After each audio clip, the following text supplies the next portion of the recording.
Great. Okay, so guys, again, because I have been noticing a lot of new names over here.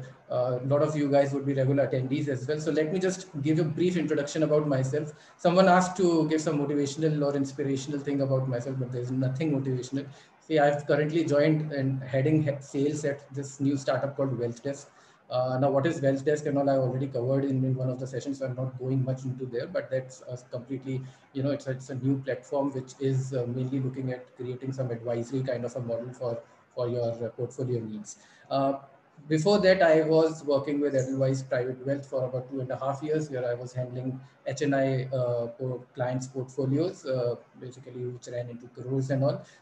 And now through WealthDesk, I have moved into kind of enabling this kind of a portfolio advisory for the retail investors, because I think HNIs is good, but the kind of stance I have taken in my life to educate people for the financial literacy and to make everybody kind of a financial literate. I think for retail investors it is much more necessary that you guys should have avenues where to invest and how to invest ethically without getting fooled by a lot of new age products, creative products, and the distributors who will just sell you anything. So that was the idea to move from an HNI, where people do generally move from retail to HNI. I moved from HNI to retail, but it's not a retail advisory. It's basically a platform, a tech platform, which is enabling a complete wealth management solution for you guys. Previous to Edelweiss, I was working with Deutsche Bank Investment Banking for almost about 5 years. And I'm a CFA charter holder and have done my MBA from IIM Indore in 2012-14 batch. So that's basically a brief about myself. I don't want to tell, and obviously I've been writing on LinkedIn for about 3 years, so that you guys, anyways, if you have been following me, you guys know about that. Why did I choose this topic, asset allocation? Because this is something which is very important for all of us to understand what asset allocation is, how you need to kind of build your portfolio. And there are a lot of videos available on YouTube. There are a lot of videos, a lot of text available on blogs and all. But what I've noticed is it is all superficial. Everybody will tell you what's the theory about, but nobody will actually tell you how to do it. And if you have been attending my sessions, I actually go into the practical aspect of the thing and then try to kind of tell ki it's all good, but how to do it actually, because theory everybody will understand. Okay, X percentage equities, Y percentage fixed income, Z percentage gold, but then what next? So I have created some Excel sheets for you, or not for you, but for myself to show you, but I will not share it. This video is getting recorded. So YouTube, once that's uploaded, you can slowly go and see what I'm doing. I'll show all the formulas so that you can build your Excel on your own. The premise is, okay, one more thing. There are a lot of apps which actually do this, right? The kind of things I'm going to show. But I am a very old school guy. So I do not like to, you can say, share my all details, financial details with some third party. A little, kind of that kind of a guy.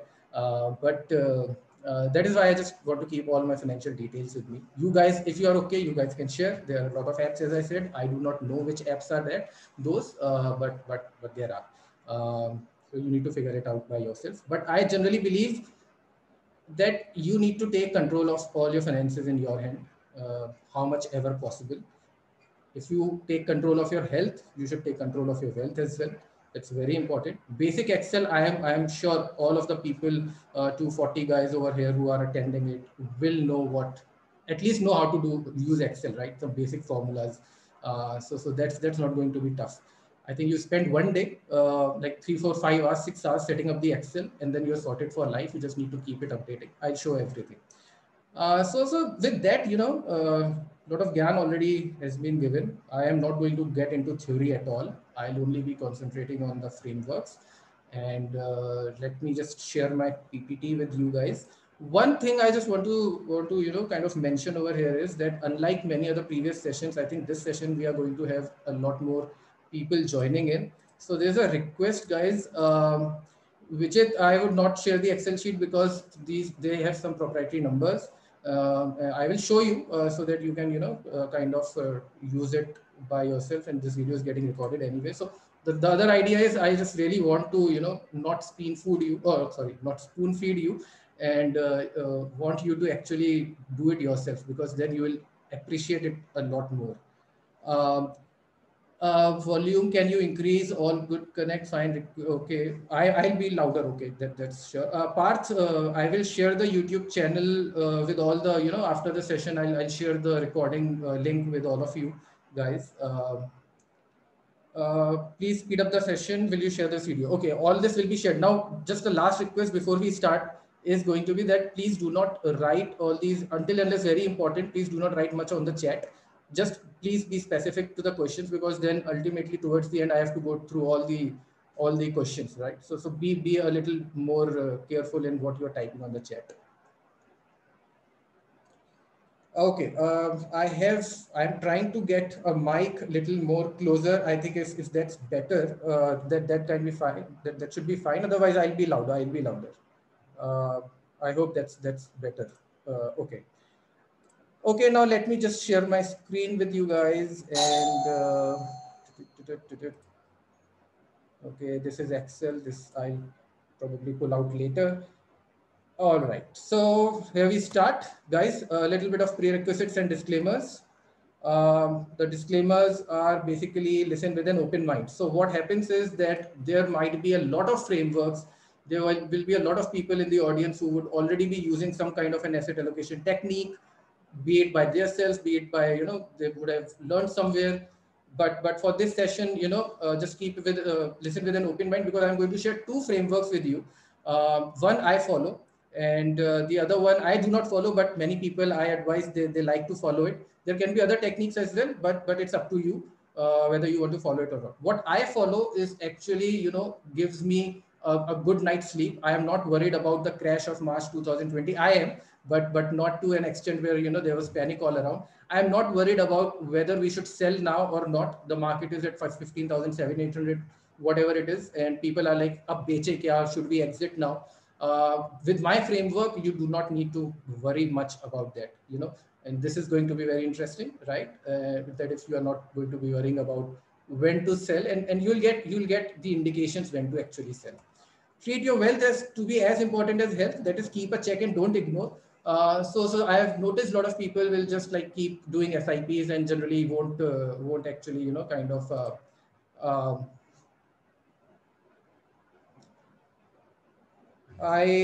okay. I mean, I'm all right, guys. Great. I think you guys should check your own end. Yeah, I'm just going to speak now. I'm not going to check the chats.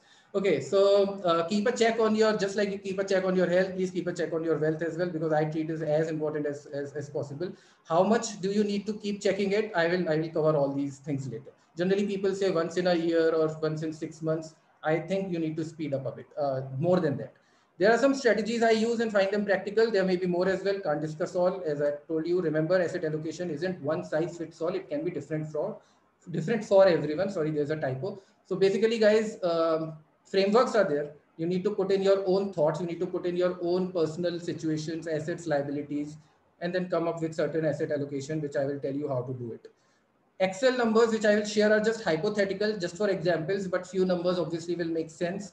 I have actually, used some real life example and culled some data, but most of it is real and half of it is being culled. So just assume that there are hypothetical numbers. With that, let me just start. One last thing is that. As I said, the questions shouldn't be whatever questions you ask. Uh, don't ask your personal questions. That can be answered via email or the chats or LinkedIn, whatever later on, if I get the time to answer you personally. But don't share your personal finance data on the chat, because it's all public. With that, let me say asset allocation two ways. What I think is goal based, non goal based.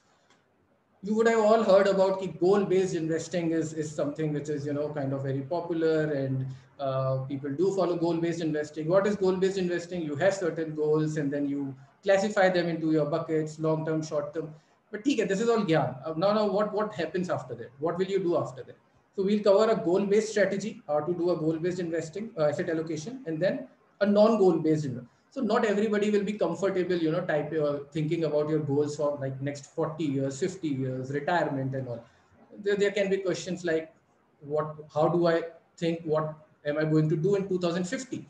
I mean, that's also fine. You do not actually need to follow a goal-based investing. There are ways to do a non-goal-based investing as well. What I do personally, I do a non-goal-based, although there are certain portions where everybody needs to do a little bit of goal-based investing. But for me, the majority runs through a non-goal-based investing. Now, I also don't believe in thumb rules. There are a lot of thumb rules going around, like 100 minus age should be equal to equities and all. These are only for convenience, back of the envelope. But however, they are good for back of the mind calculations, right? So generally people would say, okay, what percentage I need to. So I have a slide on that at least. The single most important aspect in portfolio management and personal finance is how much should I keep in equities and debt? Do I need to have some exposure to alternatives? Now, guys, one thing is another thing is that, as I said, that this session can be elongated to a very kind of a session like 5 days, 6 days ka session bhi ho sakta hai. So I will just try to cover the major things, and if there are any other details like equity mutual funds, debt mutual funds, those session I did in January, February, I can repeat it for you probably in the coming few weeks. So there might be some questions related to very specific thing, but as of now for this session, just keep your mind as to open as to what kind of asset allocation techniques we are going to apply, and then we can drill down on the details in subsequent sessions later on. So, okay, continuing, there is no generic answer to that. Still a thumb rule, as I said, says percentage equity equals to 100 minus age. I really actually don't like this formula, because say you are 20, or okay, you are 25. So 25 you started earning. Even at 25, it will say put 75% in equity and 25% in probably gold and alternatives. I think if you guys, if you do not have any liabilities, if you do not have any loans, if you do not have any financial commitments to your parents or etc., why not take a risk at the age of 25 and put 85% in equities, right? There are some variations of it, like 110 minus your age, 120 minus your age. But again, if there are variations, then what is the meaning of the thumb rule? So this is a good thumb rule, but then I really don't like it. But the thing is how to go about emergency corpus. So this goes into financial planning kind of an exercise, which we have already covered in one of the sessions. So I'll not go much deeper into it, but emergency corpus is something which you must have at least for the 6 months of your expenses should be saved into your emergency, for your emergency kind of a thing. Because if situations like March 2020 came and you guys lost a job, or health insurance is needed, kind of like health condition might happen in your family where you need so much of money, your insurance might not be covering it. So all these medical insurances, you lost your job, all these things will be covered by emergency corpus. How much this should be? I would say 6 months of your monthly expenses. How much percentage of my in hand should I invest? Again, just a thumb rule would say that at least invest, let's say around 30 to 35%. 50% can be your expenses, rent and necessary expenses. 20% can be 50 to 20% can be your kind of aspirational expenditure. So I would say around 30 to 35%, but it also depends upon which city are you living. Because if you're living in a city like Mumbai, then your rent is so high that probably sometime you might get to struggle to save or invest 30-35%. If you have an education loan, if you have a house loan, I would want to club that into your investment, because these two assets, these two loans are basically the loans where you are creating an asset for future, right? So if you have an asset for the present or you have an asset for the future, if there is an asset going to be created, then I would suggest that's an investment for you. So if you have a loan which you are paying an EMI for, education loan or a house loan, only these two specific categories, and that loan is, let's say, 10% of your monthly salary, then you can bring your investment down to 20%, right? So 20 plus 10 can be a 30%. Again, ballpark numbers, don't have to stick about it because it's a huge exercise. It's not a very simple kind of a thing. Not scaring you, but you need to put thoughts behind your asset allocation. Sit with your family, and I'll come to all these things later on. How much percent of my in hand should I give in rent? Subjective, but I think not more than 15 to 20% should be rent. If Mumbai, again, 20% is good enough. If not non-Mumbai, then 10 to 15% is a decent thing. How much percentage should of my in hand should I have in EMIs? I hope you don't take EMIs for any other thing other than house loan or an education loan. Sometimes it is okay for a car loan or a personal loan if there is an emergency. But if that's the thing, shouldn't be much. I mean, I would suggest people to be minimalistic and buy a car only when you have money, or a bike if you have money. Don't take loans or something. Auto loans are anyways expensive. relatively.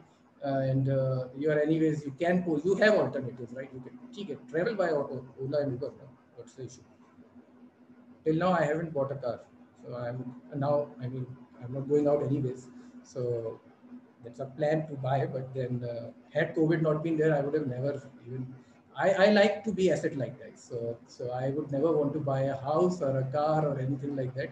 Even at my home, I have minimal furniture. I have minimal things just for the basic needs for myself. That's it.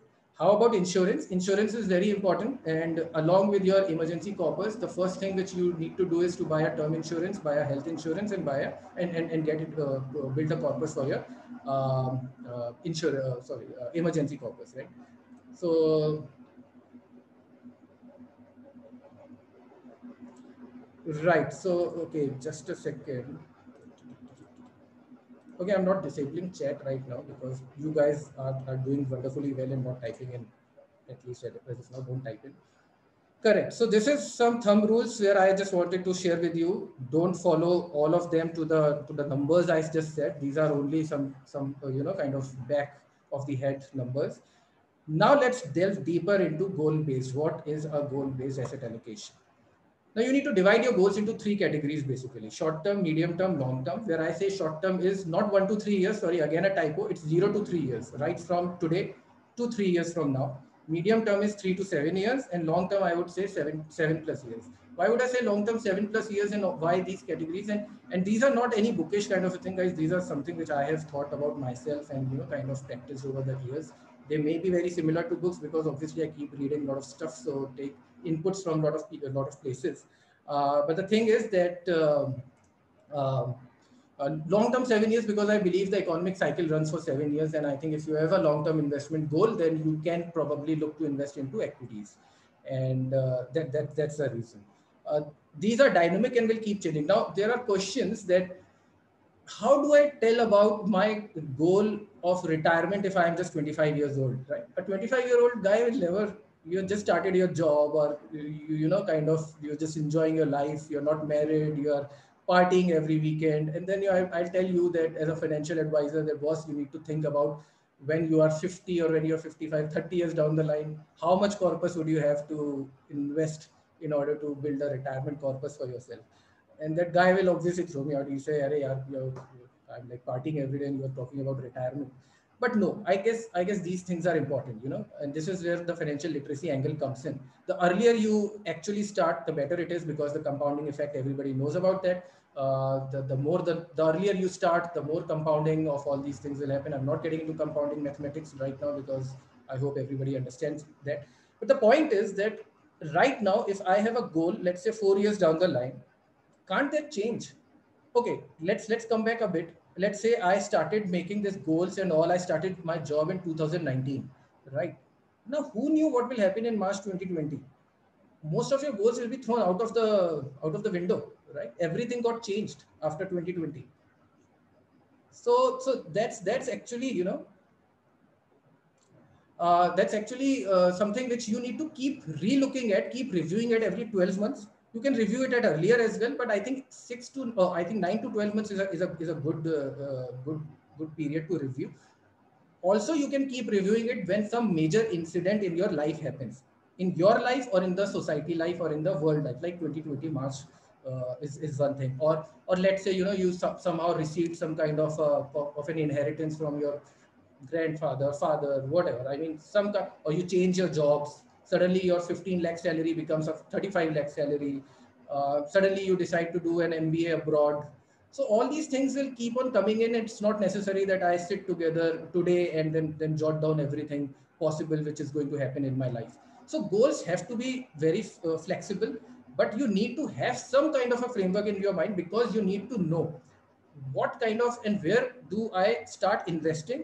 And then obviously your investments can keep changing over the period of time. So this is where I would also want to show you some kind of, okay, depending on goals, horizon, and importance, etc., allocate towards that goal in some relevant asset classes. So as I said, if there's a long-term goal, you need to invest more into equities. If it's a longer term goal, let's say at 15 year, 20 years, then probably you can invest more into cap or a mid cap equities. If it is just for like 7 years, probably a nifty large cap might be good. So according to, what kind of goals you have, I mean, the duration, the horizon, the importance as well. Importance is very important. I'll cover that as well. So you can think about investing in some kind of a mutual funds or some kind of other debt investment or equity investment or alternative investment products. Uh, by the live example, it would be very clear. Be conservative in your assumption. Now, this is going to be very important. I mean, sometimes we could say that, okay, I will be generating 18% from my mid cap investment over 10 years because it has in the past given me 10% or 18% returns over the last 10 years. No, I would say be conservative, take a 3-4% downgrade, assume a 13 to 14% returns if you have got a historical 18% returns, assume a 10% returns from your large cap. Now what happened was that in 2019, if I'm talking about, and the debt funds were actually giving you 5 to 6% returns, right? Liquid funds were giving, but today the liquid funds are giving what, 3.5 to 4%. Your entire calculations will be thrown out of the park. So obviously you need to keep monitoring as to where you are, at what scale. And during the last 1 year, whatever has happened, guys, the world has changed so quickly. The interest rates have cracked a lot. The equity markets have zoomed a lot after the downfall in March 2020. So how do you align yourself? I mean, how do you not have those sleepless nights as to where do I exit or where do I enter? Shift funds when goal is likely to be achieved. This I'll tell you through an example. Some examples of goals, and this is after this slide, I'll go to the sheet where we'll do some practical calculations. So I have some kind of examples for you guys. I mean, you can think about it. Now these goals will actually differ depending upon what age you are at currently.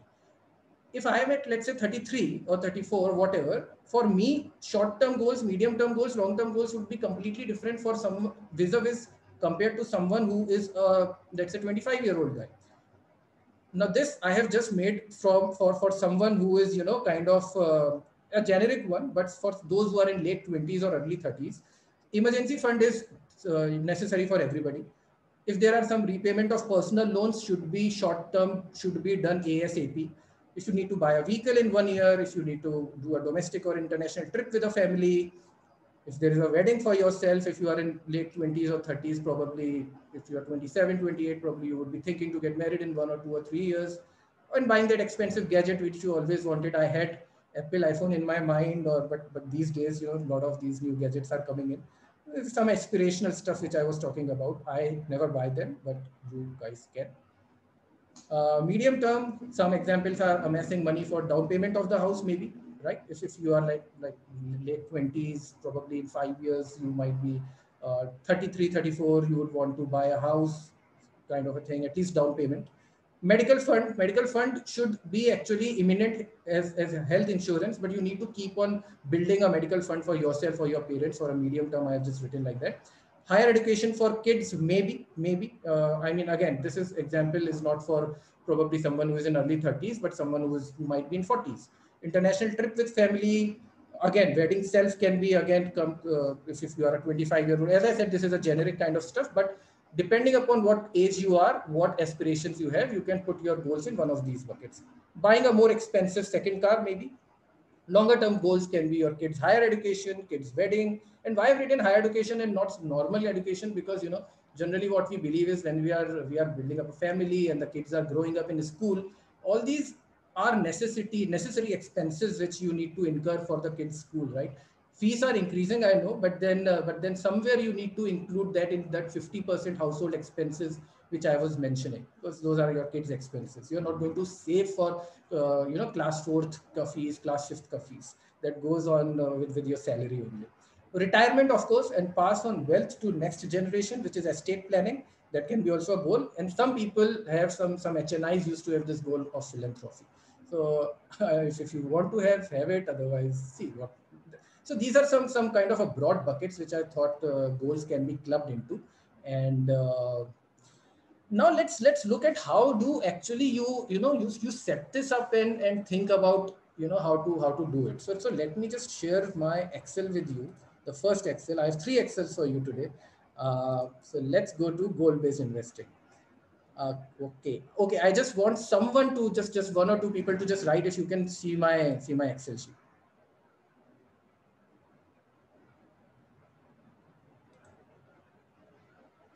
Okay, great. That's it.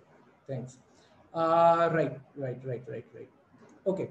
Now, what I've assumed in this sheet is, and if you can just see carefully, is okay. So this guy uh, is aged 25 on 1st January 2019. See, had I used today's example, you would have said you have the kind of a look back bias that, okay, the crash has happened and this and that. So I would want you to think about, go back to 1st January 2019, and don't read through the sheet. I am gradually going to take you through each and every cell so that you can replicate it whenever later possible.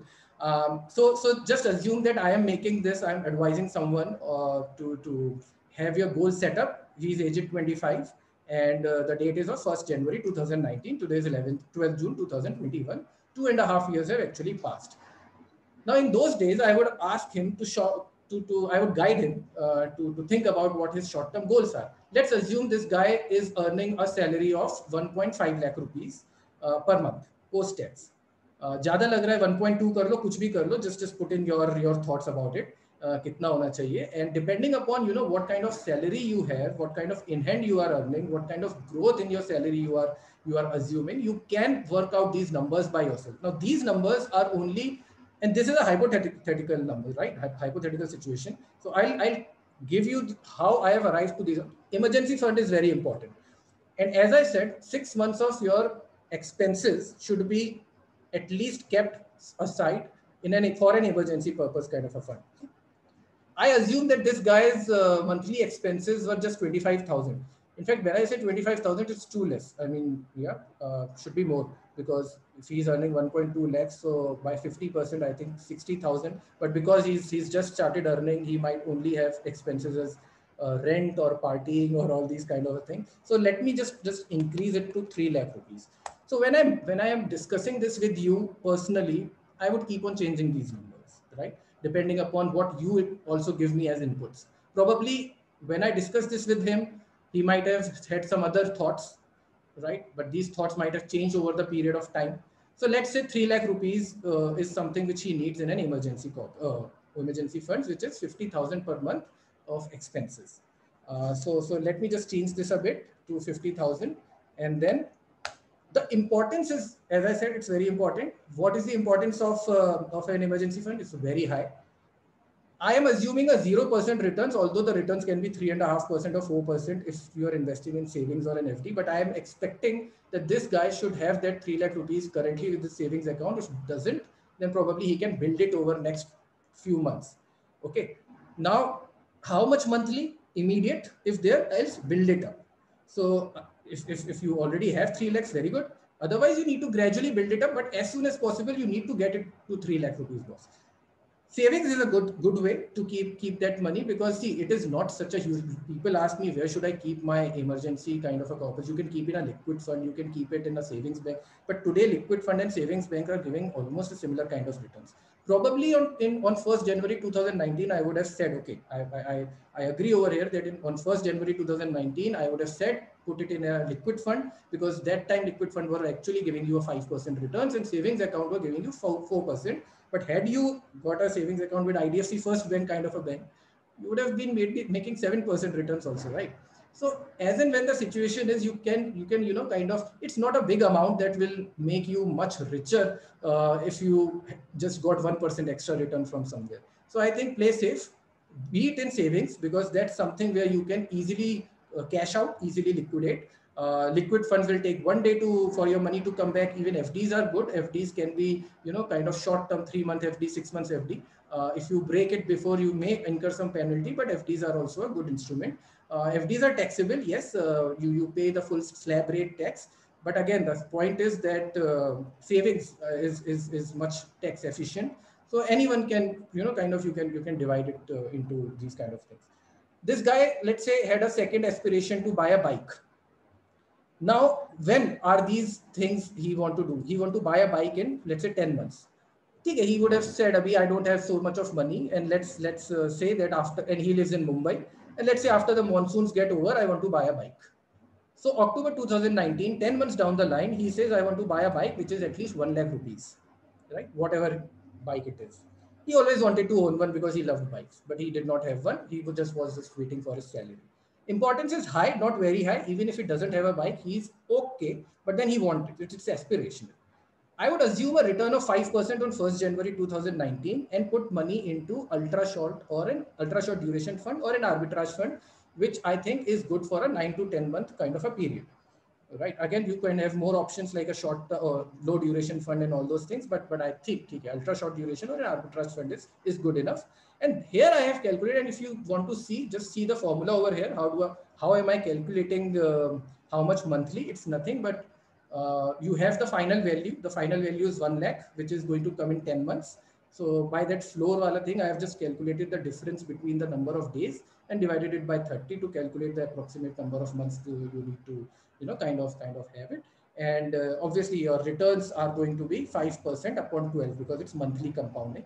I have just assumed about that.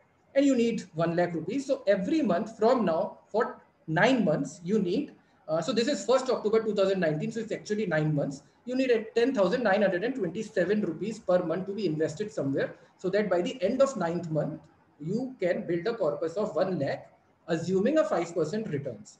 Now, this 5% returns is just an assumption, so that may be a little bit up and down. But honestly, in 2019, the returns were much more than that. Returns were, I think, 6-7%. You could easily make it. So I think that would have worked. This guy had also kind of a goal for a trip to Singapore, where he would want to go for friends. In the December 2019, 60,000 is the amount needed, but it's a medium term kind of. It's not that he would necessarily go, but it's a goal. So again, it's a medium term. Ultra short and arbitrage is fine. This is the amount where he needs to build up, right? Trip to Indonesia next year, December 2020. Now let's say the coronavirus had come and nothing was open, his trip got cancelled. So although he was building up for this, and he was, because it's 2 years from 2019 January, low importance, returns assume 5%, but he could have put in a low duration or a debt hybrid fund. So see, guys, the most difficult avenues to put in money is somewhere between 2 to 3 years. Because if it is less than 1 year, you know that I can't take risk. If it is 1 to 2 years also, you can say that, okay, I can't take risk, but at least you can put in a duration kind of a fund or an arbitrage fund, which gives you a added benefit of, taxation, because arbitrage funds are actually taxed in an equity kind of a way. Something which is like between 2 to 3 years, it's very confusing, because when you're investing in a debt fund, the taxation actually gives you benefit only after 3 years, because after 3 years it's indexation benefit and all, but before 3 years it's your slab rate. So generally, if 3 years period is there, 2 to 3 years, people would say, "Yeah, thoda sa equity mein we can at least kind of think to invest in, so that you actually get some more returns." Now, debt hybrid fund will actually, the fund manager will put in 65% of debt, 35% in equity, and obviously can move by 5-7%.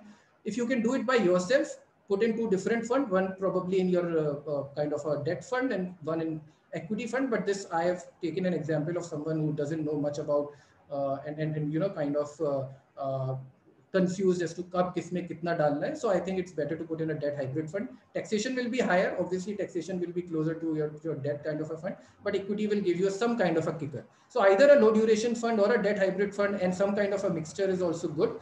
And then you only invest $2,000 for making this corpus. Then this guy wants to buy a car for his dad, that in June 2021, probably this month, because it's dad's 55th birthday. And he really wants to give it. It's a high priority for him. He needs a car, which is like 5 lakh rupees, whatever car it is. So again, now the point is that it's almost after 2.5 years where he can put in a debt hybrid or a balanced advantage fund. So there are balanced advantage fund, which keeps on, juggling between your equity and kind of a debt kind of, allocation. So balanced advantage funds are also great. The fund manager is taking a call depending upon the macro environment, the PE ratios and all, and has given good returns. So this is one of the, again, these are just indicative kind of a thing, where to put what kind of a money. But the most important thing is just to look at these numbers. So if he invests 16,250 rupees per month for this purpose in this fund, then it would be great. And this is monthly SIPs, right? So if his total SIPs for all these 4 buckets are like 34,602, if he can afford it, great. I mean, he's earning 1.5 lakh rupees, and let's say 50,000 monthly expenses, remaining 75,000, he can easily think to invest in this kind of a thing. For these two, which is the same kind of buckets, he can put in the same kind of a fund. So let's say just summation of it is 16,269. Easily he can put in the 16,500 or a 17,000 kind of an SIP. So this is how you actually build for your goals in these kind of a situation.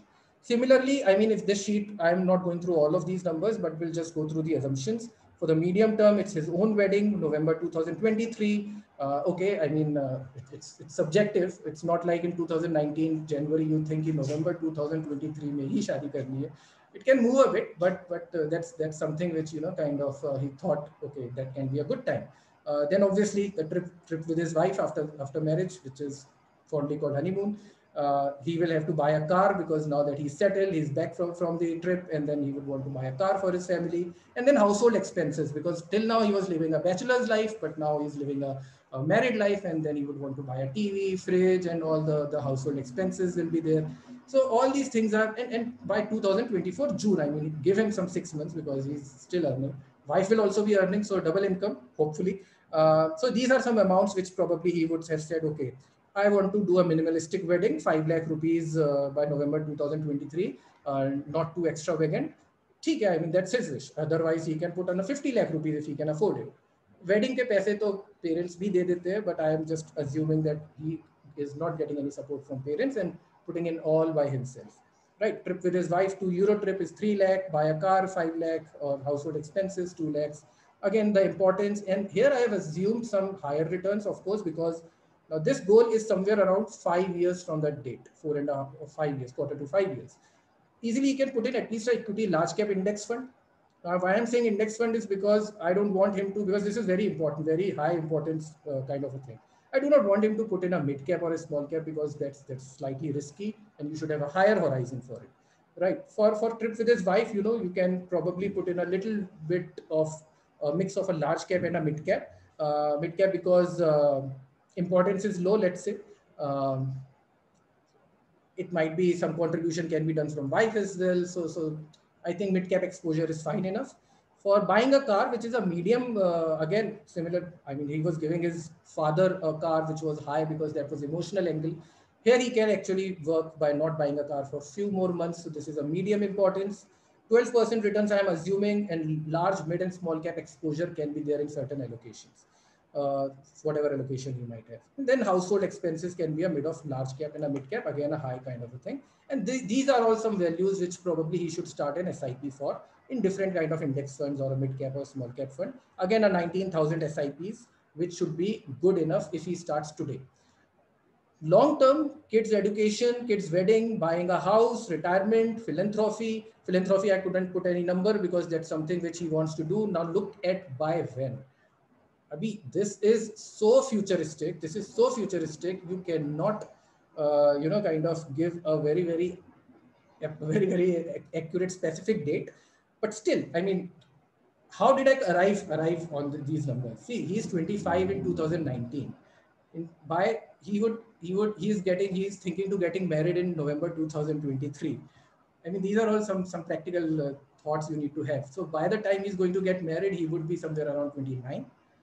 Right, and 29 or 30, and then probably he would say he would plan a family, and then blah blah blah, probably again 19 more years or 18 more, I mean, after getting married, 19 or 18 more years, then probably his kids will complete class 12th and would want to go for a higher education.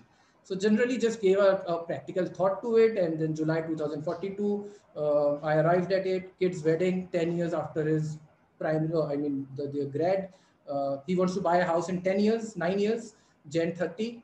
Retirement, he would want to retire, say, at the age of, how much it would be? So 44, and he is what, 94. So at the age of 50, yeah, I calculate at the age of 50, he would want to retire, right? So now so these numbers is something which is very difficult to figure out.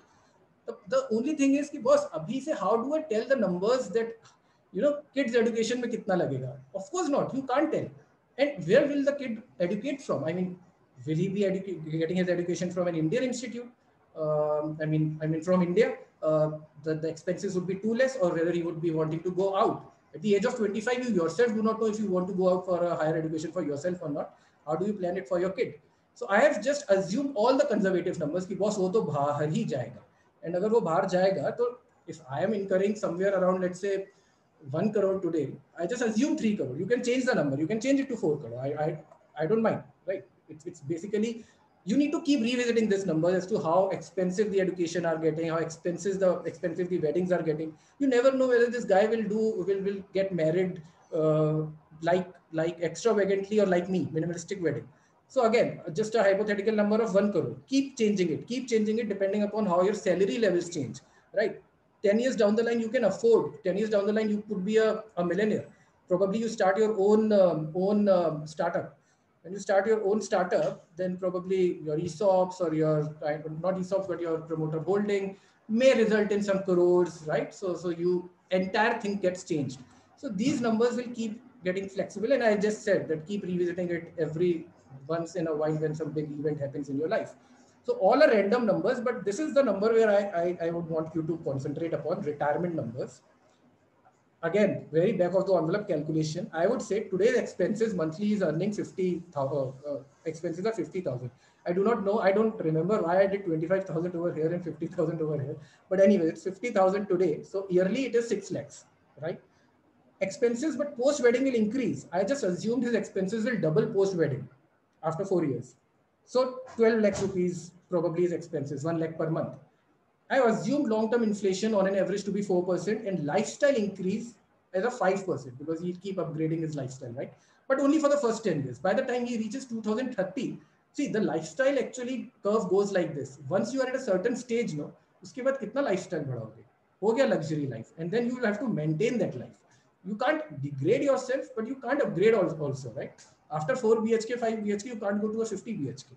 So I just did some calculations. Again, see the formula tab. What I have done is your today's expenses, 12 lakh, into your 1.04% to the power how much time is left till your retirement. So Yearfrag actually calculates your time from today, which is your 1st January 2019, to C25, which is your retirement date. So basically it gives you some number, which would be your, how many years? 25 years. So 1.054 into to the power 25 into 1.05 to the power 10, because this is only for 10 years. So he arrives on, by 2053, he would want actually, sorry, 2000, not 2053, it should be 2044 when he's retiring. And by 2044, probably he would need, and this is correctly picked at 2044, his yearly expenses should be around 54 lakhs, right?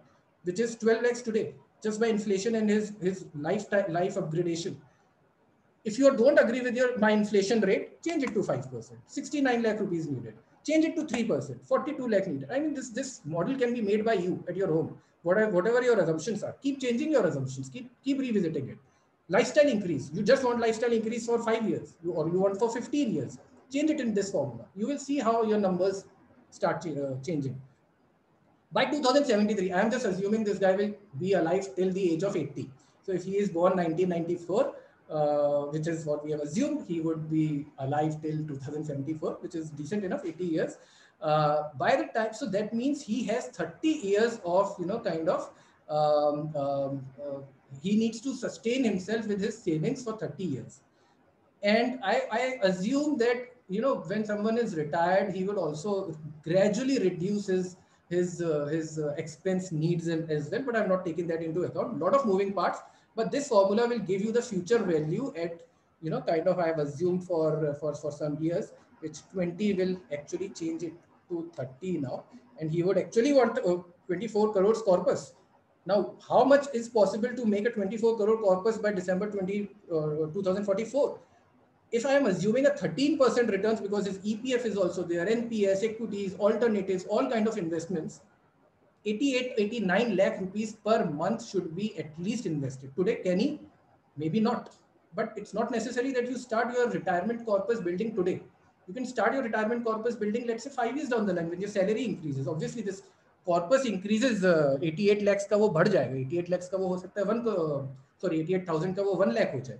But I think by the age of 30, 31, if his salary keeps on increasing, he can afford to start investing 1 lakh for his retirement. Or even if not, some lump sum amount comes to him through his father or through inheritance or through any other startup kind of a thing or bonuses. He can keep on investing these kind of big ticket bonuses into this kind of a fund, right? So it's not necessary that you do it every month. It's basically you need to build towards that purpose. Now I'll give you one example. Now you will say, okay, now let's say I just took an example for this kind of a goal. So what happens is that I took an example that you need to invest into a Nifty 50 index fund. On January 2019, this guy invested in UTI Nifty 50 index, right? And this is where he needs to invest 6,750 rupees, 6,740. I think 6,750 is a decent amount, or 6,500 or 7,000, something like that. Now, every first of the month, he is doing an SIP in this fund. It's a direct fund. So I've taken all the expenses and everything into consideration. The NAV is this, and every first of the month, he's investing. So today, on June 2021, his goal is to reach this till November 2023. Right. Today, if he's investing SIPs into this kind of a fund, obviously in March, there was a dip, and then obviously it kept on increasing. Now, this is what the value is as of today. Oh, sorry, 1st June. And the NAV as of today is on 11th June is 105.74. So he has amassed a total of 2,592 units, the value of which today is 2,74,080. Now he has invested how much? 2,02,500, which has become 274.80. Why I am doing this exercise is that if you keep on noticing, keep on monitoring this kind of a number, and you see that, okay, the markets are just rising and rising and rising. Maybe let's say he would have reached 4 lakh today.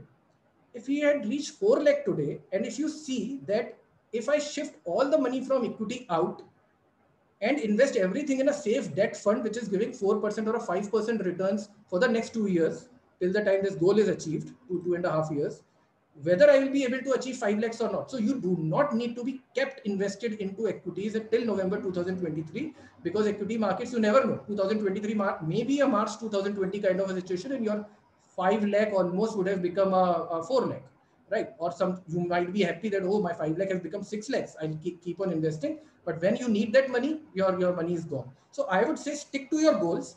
The basic funda of goal-based investing is you should never be greedy about कि और ज़्यादा मिल जाए तो अच्छा रहेगा. अगर गोल बनाया है, set goal है, just stick to it, right?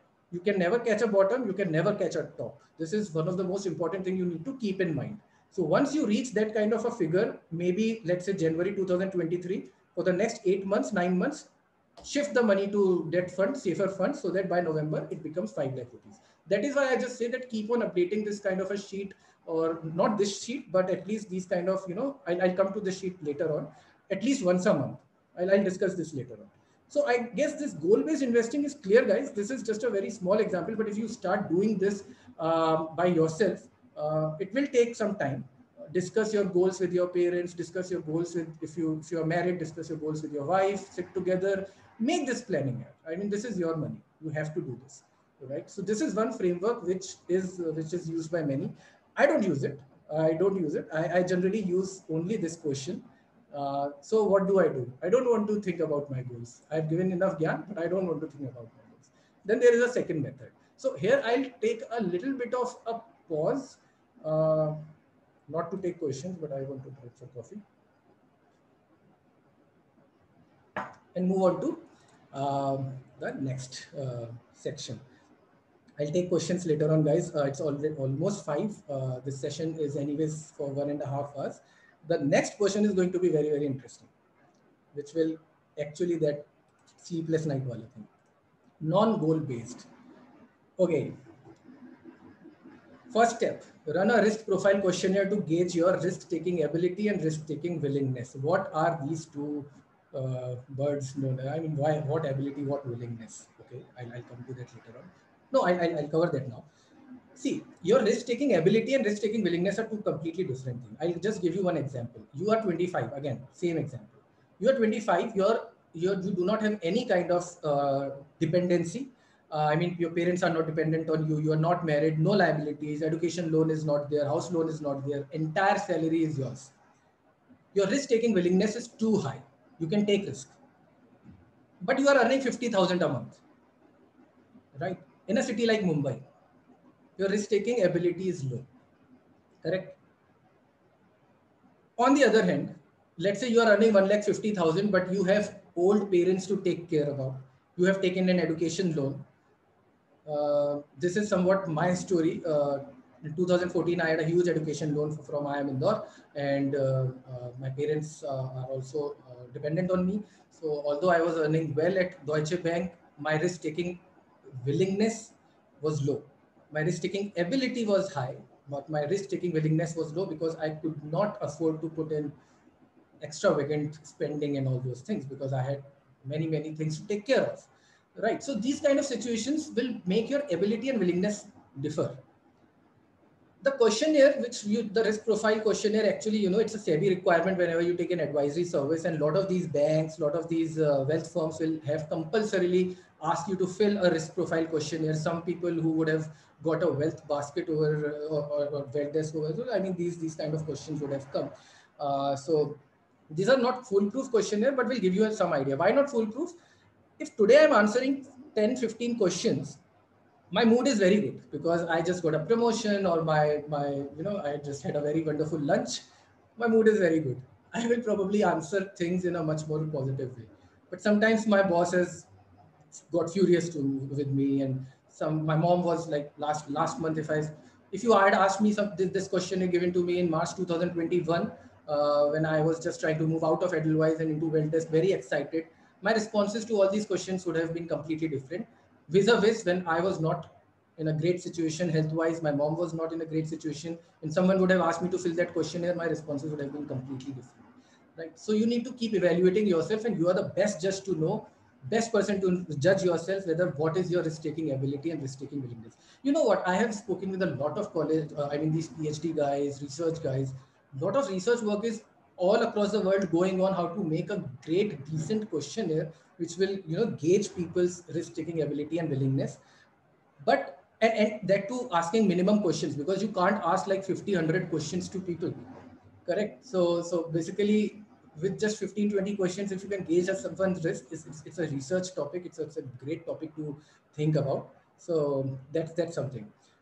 Decide your allocations. You are the best judge. Now, how would I say this? Let's look at this grid.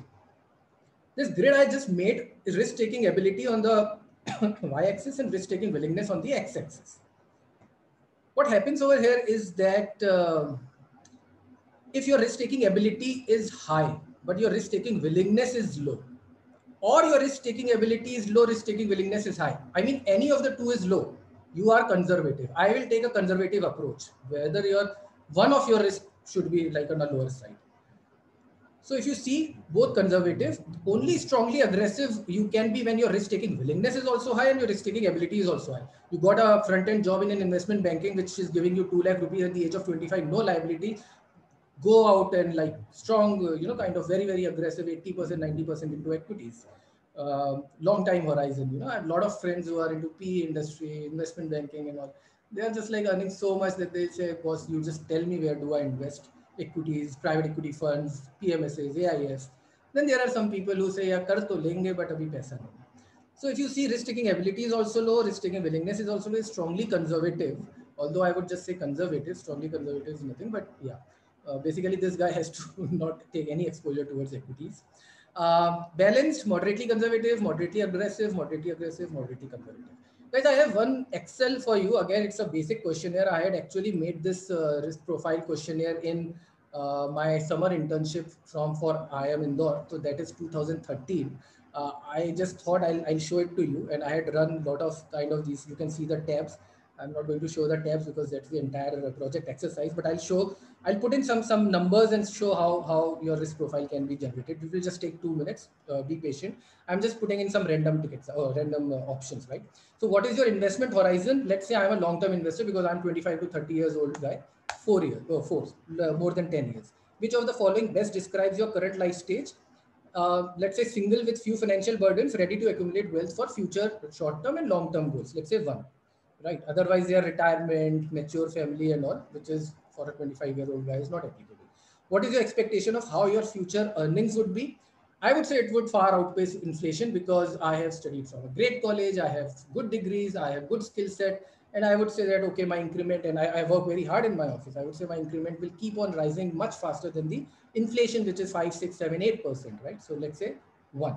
Or you can also say depends on my job, right? I mean, if you're not very sure. How will you describe yourself as a risk taker? I'm not carefree, but I'm willing to take risk for higher returns, let's say two. Then if you lose your job or stop working today, how long will your savings support you? We have built an emergency corpus. We are financially literate, 3 to 6 months, obviously, but let's say 6 to 12 months be on a safer side. Weber said 6 months. That doesn't mean I will only stick to 6 months. I will go one step ahead and do 7 months. If you had 1 lakh to invest, which of the following choices you make? Guys, there are 10 questions. Don't worry on this bonus. If you had 1 lakh to invest, which of the following choices would you make? Put the money in bank deposit and bonds, safest, no. Invest in mutual funds, maybe. Invest in equities, maybe. Invest in a combination of higher proportion to bank deposit, no. Invest in a combination of higher proportion to equities and mutual funds, let's say yes. Or you can say mutual funds also if you have not much understanding about it. You have a market tip on the price appreciation of a certain you. These days people will select one. Oh, Adani Green. Oh, Adani Power. One, right? But you won't research. But I would do some research. I would do some own analysis and decide. Okay, three. The table below shows the highest 1 year gain and 1 year loss on three different hypothetical investment of 1 lakh rupees. Now, given potential gain or loss, this is basically some hypothetical situation which will gauge what kind of an investor you are. I would select B, let's say. I can take a gain of 20%, but loss of maximum 10%. So I'll select B, but not a 43% gain and a 36% drawdown. No, I can't. Which one of the following best describes your feeling immediately after making an investment? You are not bothered. It's just another investment. Our carefree attitude. Are satisfied and content with the decision. Are not very sure if you made the right decision. Was I am content because I did my own research, right? The stock market has dropped 25% and a share you also own dropped 25% March 2020. But the market expects the share to go up again. Let's say HDFC Bank. What would you do? Sell all the shares? Did you sell? I don't know. Sell some of the shares, buy more of them, keep all of them as you expect the price to reach the earlier levels, or keep all of them as you're afraid to book a loss. Can be anything. I would do three. Buy more of them because I did. Not HDFC Bank, but other Infosys and all. And I click to submit. And this is what my algo ran. I am a moderately aggressive kind of an investor. Now I have not, broken this back in 2013 into risk-taking ability and willingness because I was a student back then. But could be done. But it just gave me some appropriate asset allocation based on some heuristics, which I have been reading on the research paper and all, that 65% should be in equities, 25% in bond, 10% in alternatives. Now the fun game starts. Okay. And a lot of people are leaving. I'll share the videos as well. Okay. Don't go because now we are going to start some decent. Before I go to the next Excel, now you need to decide as an individual, what is your equity, what is your gold, what is your fixed income, what is your alternatives. What are alternatives? Okay, let's go to this slide. These are your investment products. Quickly just go through it. Fixed income, equities, alternatives, fixed income, tax-free bonds, taxable, liquid funds, duration funds, credit risk funds. You know all these things, right? I've just given an indicative returns pre-tax as of today. There may be some ups and downs. It's okay. These are just indicative. Fixed deposit, NCDs, perpetual bond structures. Equities, direct stocks, large cap, mid cap, small cap, thematic, arbitrage. Arbitrage is actually a fixed income product, but I've just written in equities because taxation is like that. PMSs, ESOPs, unlisted stocks, angel investing structures. Alternatives are REITs, InvITs. Commodity means gold, and don't go into futures, right? Forex, private equity, hedge funds, art, liquor, AIS, precious metal, real estate. REITs and real estates are different. And derivatives. Derivatives. By the way, derivatives, I just remembered, guys, if see, I am just, kind of running one paid course, only one paid course. This asset allocation was supposed to be a paid course I was taking in the month of May or April, but then I fell ill. And then suddenly this thought came into my mind, boss, everybody needs to know about asset allocation. I can't do it paid. Options classes I do paid only because of the reason that it's not financial literacy. It's basically, kind of a gambling. So if you want to attend this paid course, then you can log in from here. I mean, you can register from here. This is This is on 21st to 25th, 5-day weekdays, 1.5 hours every day. People on this call also have been a part of the first session, and there are some screenshots of the feedback people gave me. If you are on the call, thank you so much for the wonderful feedback. And based on the feedback, I just thought to make it from a 2-day course of the weekend to 5-day weekday course so that we can spread it out. And if you want to attend, this is a very short batch. Small batch. I don't like taking a lot of people in the batch, maximum 20 or 25, that's it. So that I can answer each and every person individually, and not like a YouTube video where you are clueless as to, okay, things are done, what will happen right now. With no experience in option, if someone is there on this call who has attended the previous session, can just write that even for someone who has no clue on the options, उसको ये भी नहीं पता call option put option क्या होता है, will be after 5th day will be very aware about how to make strategies and kind of do all these things. So if you want to attend this, please enroll quickly, because as soon as I reach the limit, I will close it. And then next class will, I don't know when will it happen, but most probably in August or September. Every 2 months I'm going to take it, not much frequently. Okay, check that. Let's come back to this topic. So okay, till now I think this is clear. Just look at this graph again. This is a wonderful graph which I actually created. So these are some of the product into fixed income and the equities. So I have just, like, again, indicatively I have mentioned that which have low risk, which have low returns. Ignore 0 to 6, 6 to 12, 12 to 18. They may not be there. This is something which I had made last year. But you can see that a lot of fixed income product will have low risk and low returns, and all these equity products are high risk and high return. Depending upon your time horizon, you have to allocate your assets towards fixed income and equities. Okay. Now, what you need to do after understanding all of this is to think about what kind of an asset allocation you would want to do towards equities and towards fixed income. What I was saying is the game begins now, is going to begin now. I would say I am a moderately aggressive guy. 65% it showed me, right? Again, based on heuristic. You can have a 70%, you can have a 75%. See, I am a 33, 34 year old, right? And you guys might be 25-year-old. Still, you might be a moderately aggressive. So you would say 65% doesn't suit me. I think I can be a 75% guy.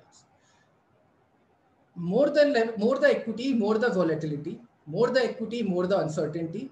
But it also depends upon, and as I said, I do follow goal based only for the short term, because that is some needs which I have immediately in the next 1 or 2 years. If I take that money out, whatever remaining is, I am okay to be invested in for more than 3 years, 4 years, 5 years. And I understand markets, right? I know when to pull out, I know when to enter, but I won't put in a human bias over there. I will stick to the percentages. Let's say I have a 65%, I'll stick with 65% in fixed income, in equities, 25% in fixed income, and 10% in alternatives. In alternatives, for me, it's InvIT, REIT, and gold, for example. Now, I create this sheet. I hope you guys are with me. Don't leave. This is going to be great. Take your time. Look at what the sheet does. These are the mutual funds where I have, this is not my sheet, okay? This is my friend's sheet.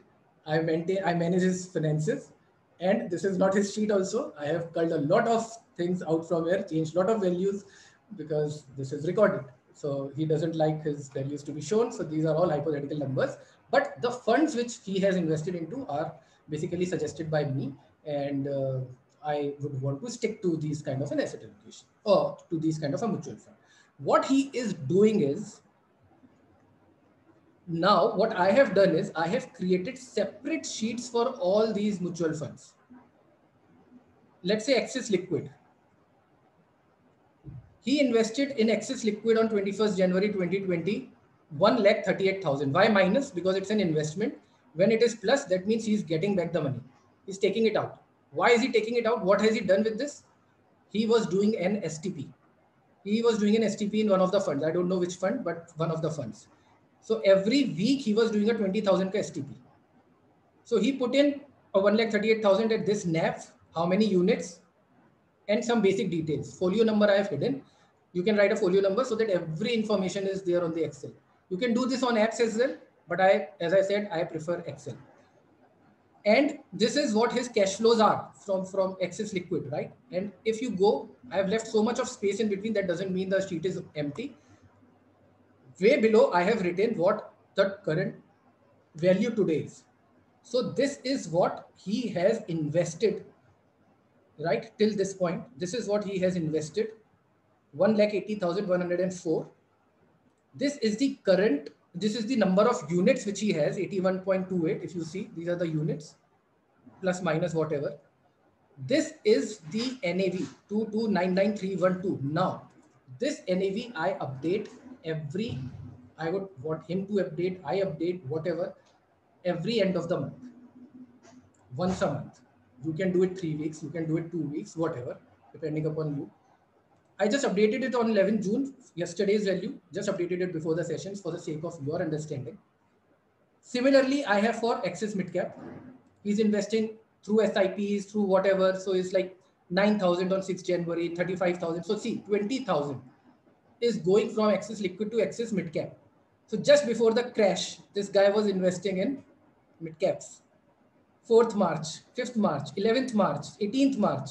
And I was like, boss, keep on investing, keep on investing. Market is crashing, keep on investing. Then he stopped because he said, boss, Weber, what are you saying? So he stopped after 18th March and he did not start. Then after a lot of convincing, he did not do it in April, May and June. Then finally he started in July with a 5,000 ticket size. So he started in July, August, September, October, November, December, January, February. Then I said, increase your amount. So either he does 10,000 on 5th of every month, 5th, 6th, 7th, because depending upon a Sunday. But I also said that do it bi-weekly. So every 5th and 18th, 5th and 18th, 5th and 18th, he's doing 5,000 rupees. And day before yesterday, only he took out 75,000 rupees for some reason. So he actually took out money. So all these transactions, whenever this is happening, he sits at the end of the month and updates all these transactions, whatever has happened. Now, how to update? You get all these emails, right? Emails from Axis, emails from this. If you are in a practice, you will take hardly 15 to 20 minutes or even half an hour on a weekend. Why can't you spend half an hour at maximum 1 hour in a month to update this sheet? Or bi-weekly, fortnightly. This is very easy. And why this, what purpose will this solve, I'll tell you. Similarly, for Edelweiss Bharat Bond, Edelweiss China, US Tech, iPro Value, Discovery has been investing since 2011, right? He was my, he's actually my first company friend. So this is when, and then obviously it's basically till 2012 he did, and then again he started off with all these things. And where he's investing it through, he should know, right? GeoJit, or GeoJit, he has an account with. Mainstream is an advisor. Again, the same thing. But he has stopped investing in this fund on 28th December 2018. So this sheet is not updated since, obviously no fresh entries because he is invested, but he has not exited. Similarly, Kotak Arbitrage, Kotak Emerging Equity, Gold, Low Duration, all these sheets are separately created. And at the end of the sheet, there's this formula which calculates your XIRR.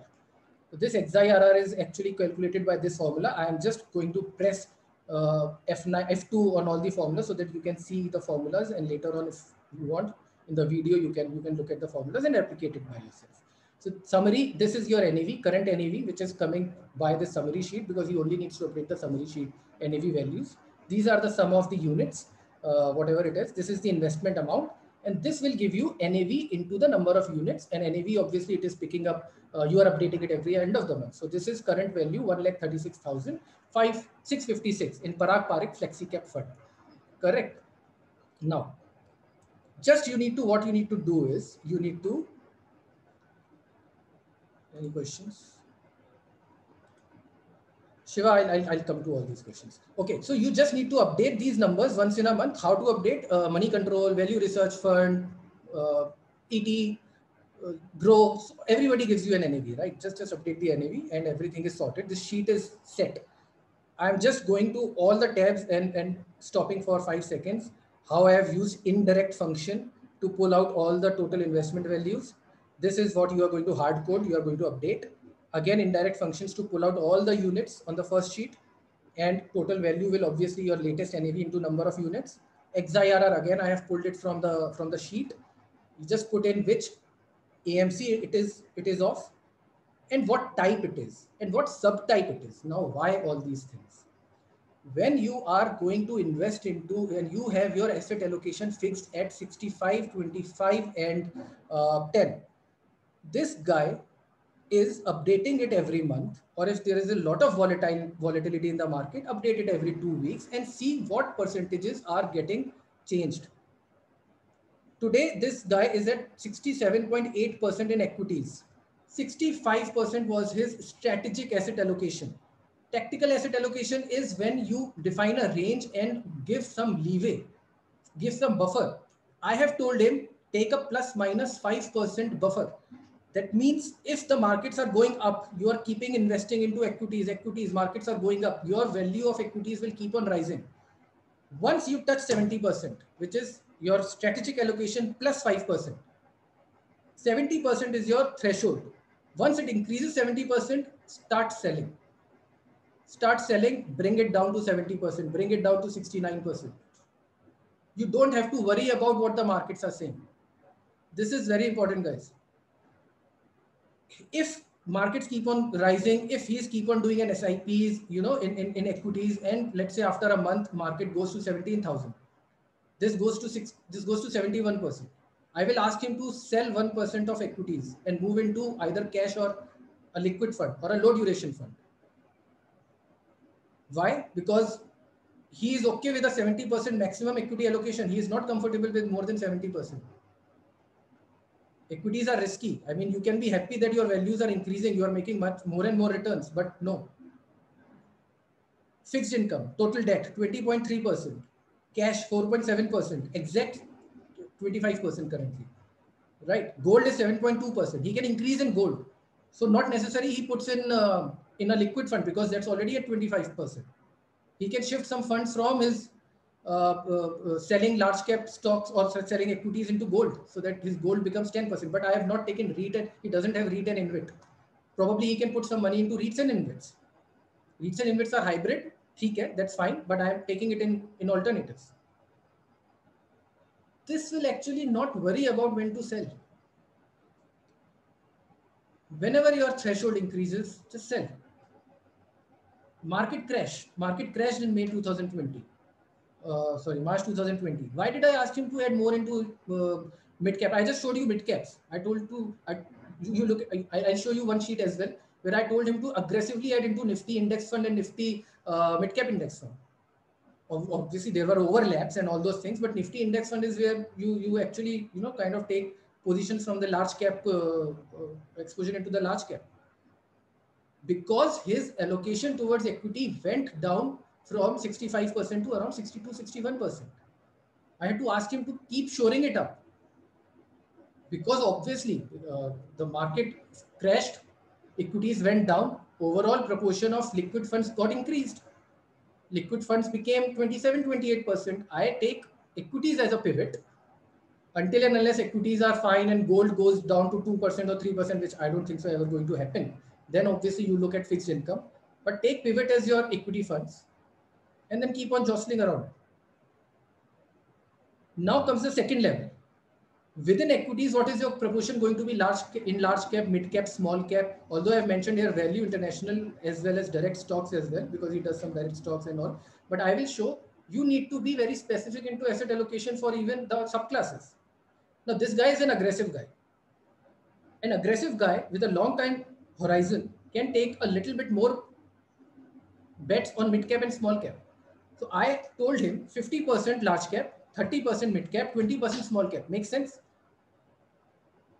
This includes international stocks.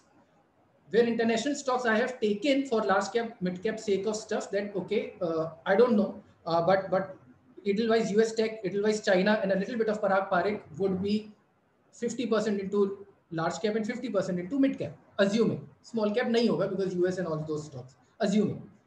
And doesn't make much difference also because values are also low. What you need to do is, and this again is a monthly exercise, you will have to put some hard work over there. Look at this sheet breakup. I have taken all the funds and basically the equity funds from Value Research Online or from Money Control or from Morningstar, I have taken what is the proportion of these funds into large cap, mid cap, and small cap. What is the current value?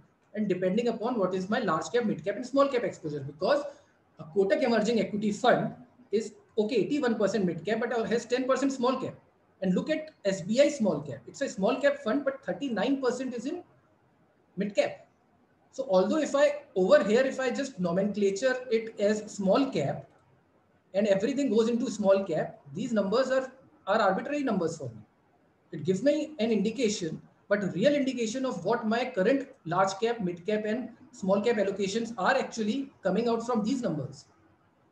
So a 29, so his portfolio currently is what, 34 lakh 41,000 something, where it is coming from, because obviously gold is not, I mean, this is not included 2 lakh. So this entire thing sums up to, if I leave the small cap holdings, is 34 lakh 41,000.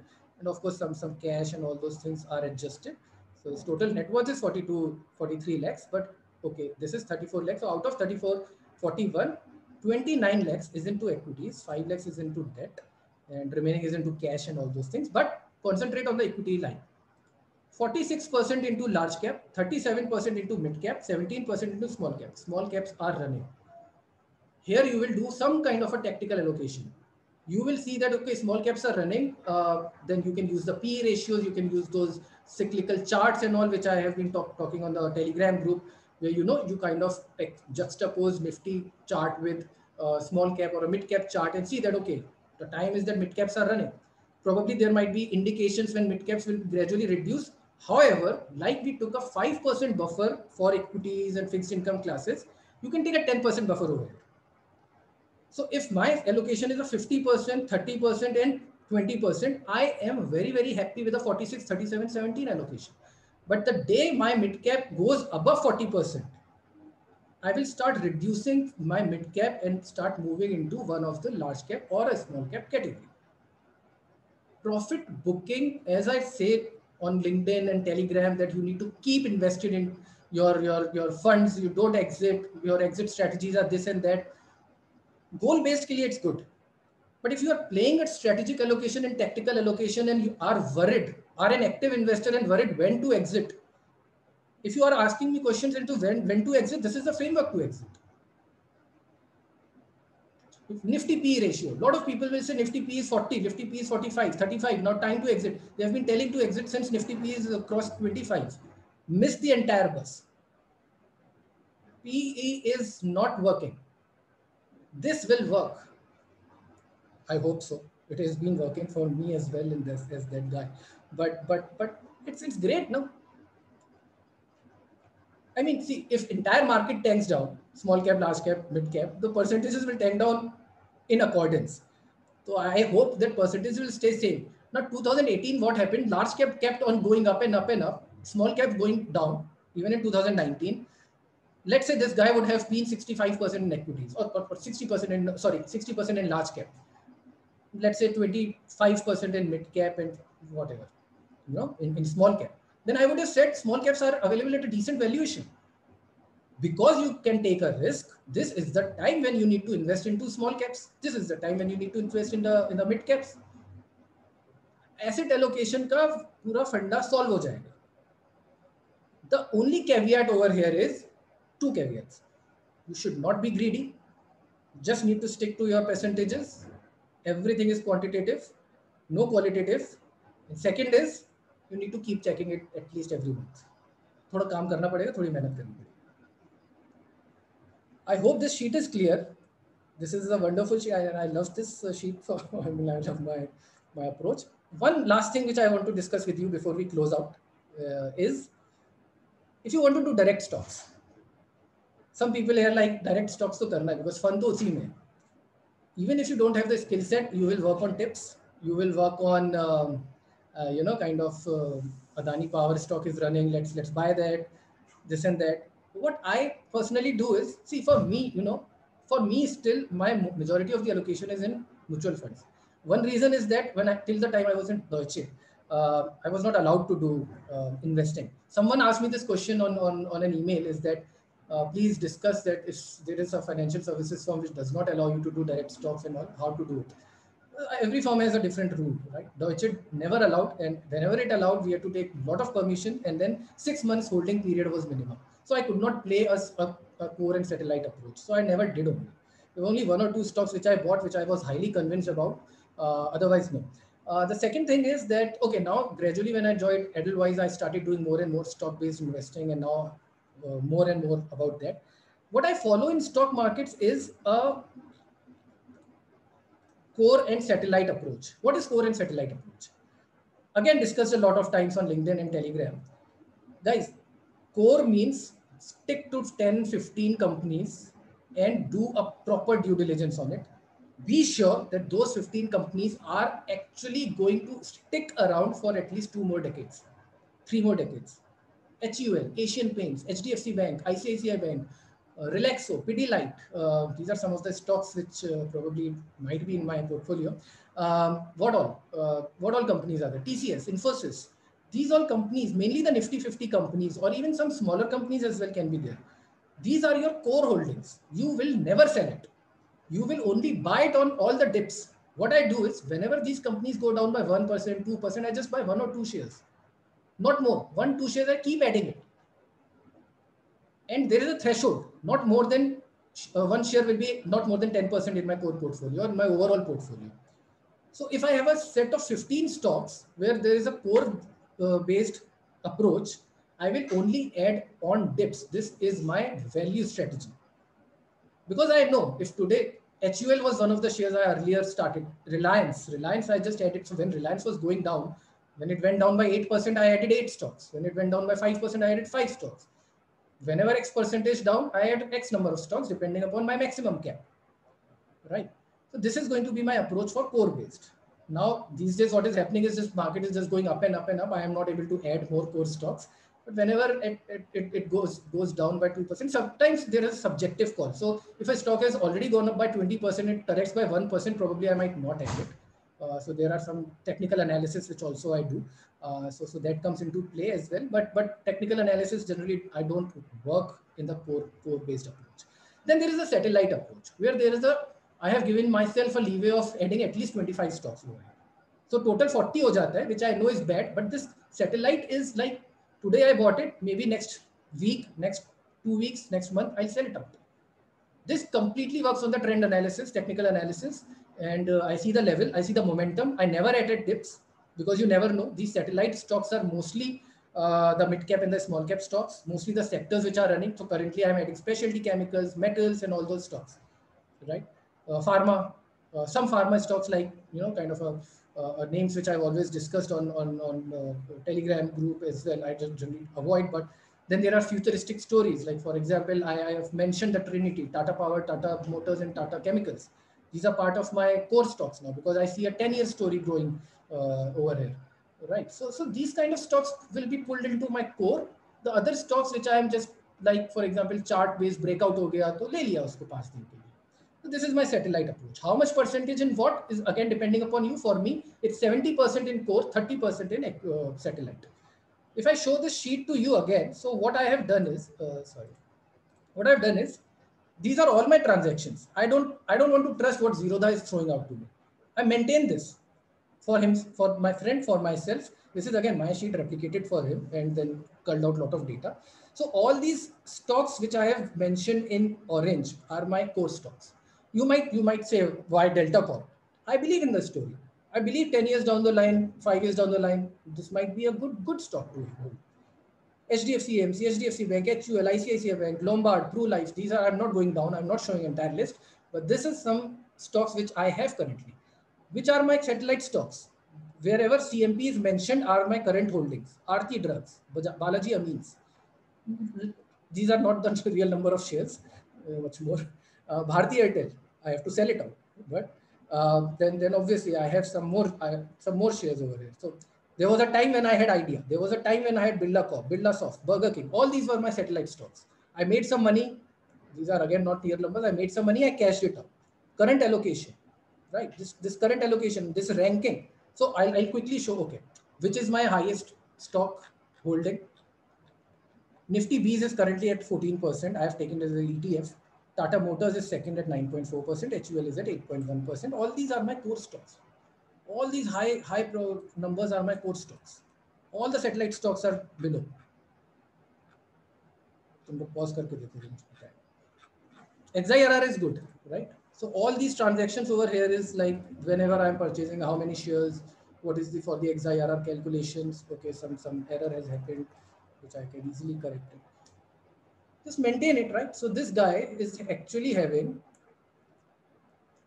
he's not having, but I'm saying that this is 15% of the entire equities is his direct stocks, 85% is his, sorry, 22% is his direct stocks within class, and 78% he is holding through mutual funds.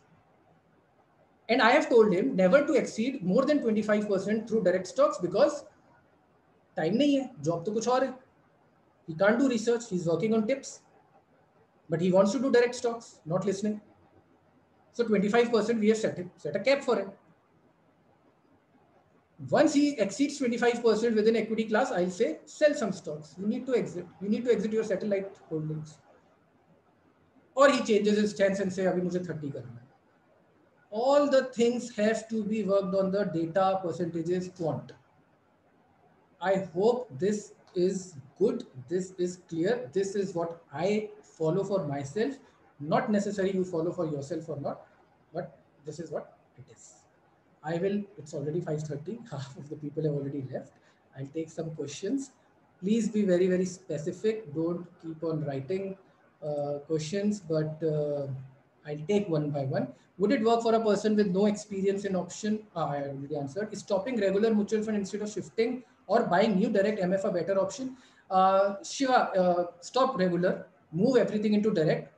There might be an exit load, which is okay. But if you want to wait for 1 year, wait for the exit load to get over and then move to direct, no point in investing in regular mode here.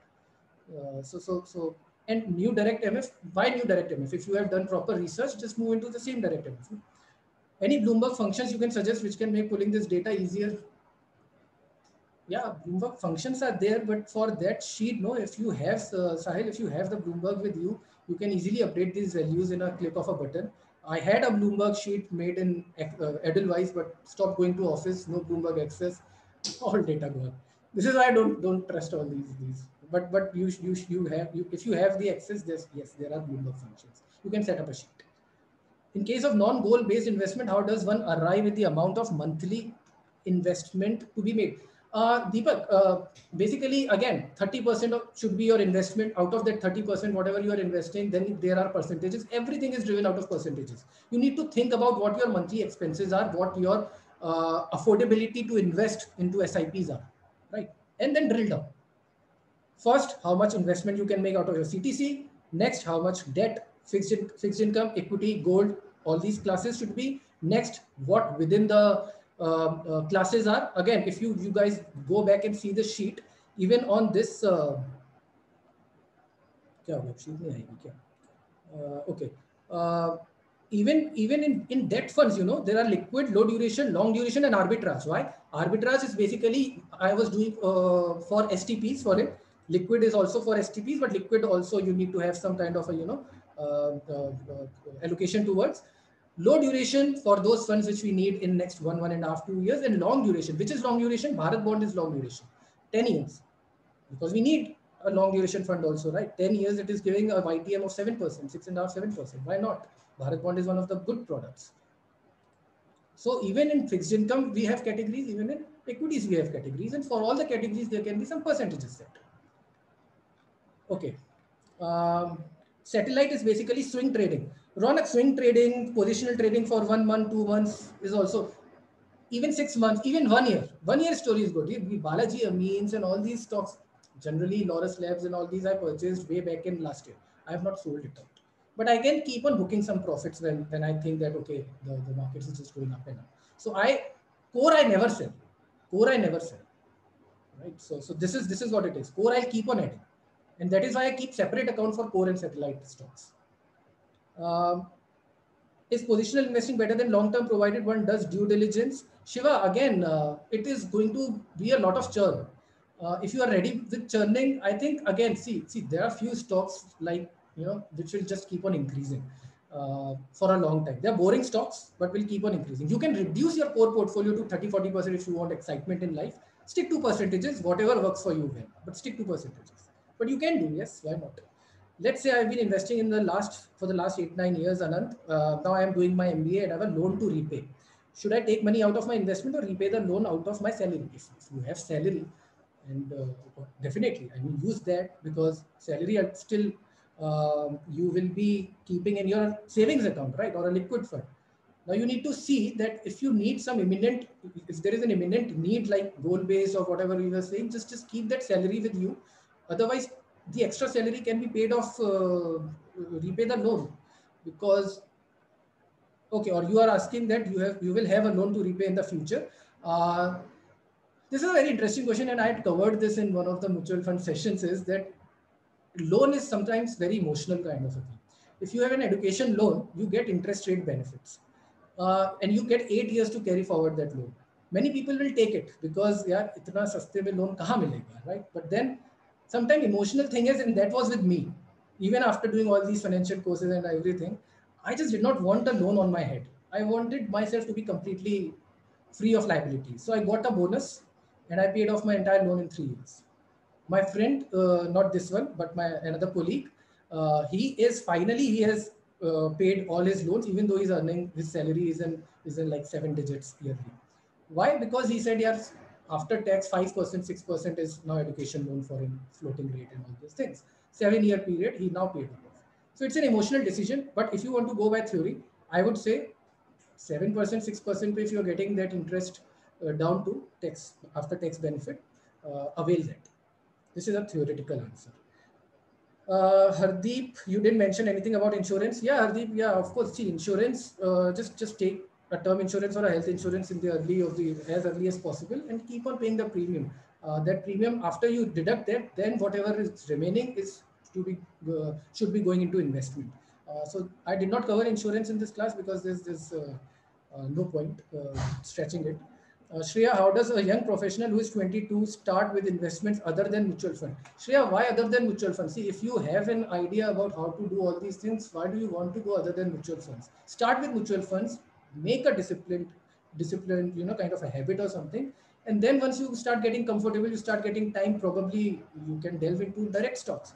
Otherwise, till the time mutual funds sahi hai, or sahi hai, nahi hai, that is a separate question. You can also try wealth baskets. No?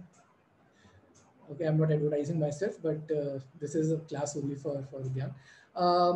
Okay, so how can I access your previous free webinar? This is my first webinar. Ankit, previous webinars were not recorded, but I have promised to everybody that I'll do it again. There was a reason for not recording it, but now I think I should have recorded it, but I'll do it again. Okay, so will you share the YouTube class link on LinkedIn? Nishya, I'll send it on LinkedIn. I'll send it on email also. So whosoever registered here. I mean, that might be a spam for you, but I'll share it. Check your spam folders, guys. Because if I'm sharing a link, it might go to your spam folder. Okay, NPS versus mutual fund, which is better for retirement? Shreyas, both are different instruments. NPS, you are getting some tax benefits as well, but I did some analysis. NPS, I don't like.